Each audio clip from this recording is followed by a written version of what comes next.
But one key thing that we must all do in order for that diagram to be successful is ensure that we set ourselves SMART KPIs. And we've gone through this a few times, and we're going to continue going through this until we all get it right. Right? SMART KPIs, I'm sure you all know, they're specific, measurable, attainable, relevant, and time-bound. Now, typically, we use OKRs and KPIs interchangeably.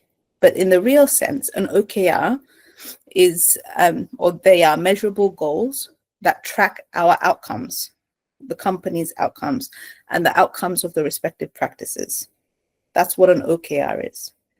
Whereas a KPI is a performance measurement that's evaluating our particular activity to achieve the OKRs, right? And your KPIs typically align with, as I mentioned in the first slide, the OKRs of the practice and ultimately the strategy of your practice and ultimately the strategy of the company as a whole. So it all kind of ties in almost like a pyramid where you have strategy at the top, then you have your OKRs for practice level, then you have your KPIs for individual level, right? But at the crux of it all is for you to remember that KPIs have to be smart, because if they're not smart, then it's impossible for us to measure what we're doing. And they have to be time bound so that we stick to our goals within a certain period of time. Right?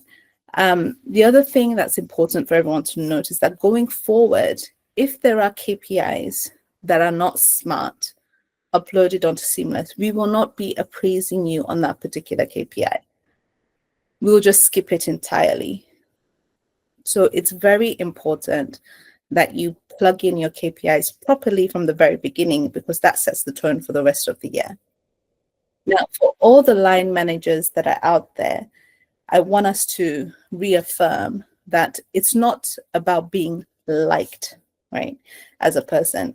It's about being real with performance targets for the year. We're all here to work, and being liked is great. You should, feel that camaraderie between your team members, but ultimately we're all here to do a job, and that job includes making sure that you have key deliverables, KPIs in this case, and that they're smart so that we can track them, we can measure them, we can make sure that we're on track to achieve our OKRs and ultimately the strategy for the company. Meet Jude and meet Esther. Jude works for the project management team. Now, Jude has very happily set himself a KPI stating improve project delivery. Now, you'll be surprised with how often we see KPIs like this. Improve project delivery. Now, that KPI is not a SMART KPI. So I see Jude dancing around there, all happy with himself with his KPI that he set, but the reality is that that is not a SMART KPI. Converting this to a SMART KPI, it would look something like this. Complete 100% of projects within a 5% variance of their approved budget and timeline over the next 12 months. So you see, it's specific.